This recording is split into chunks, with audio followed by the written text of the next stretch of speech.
Buongiorno a tutti e benvenuti alla prima puntata della nostra rubrica sulle pillole di napoletano.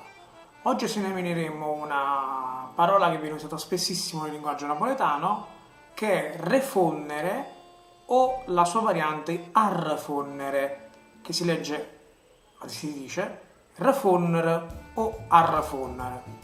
L'etimo, come tante parole in napoletano, deriva dal latino re di nuovo e fundere, ovvero versare. Con refondere si intende rimetterci in prima persona capitali, tempo, energie.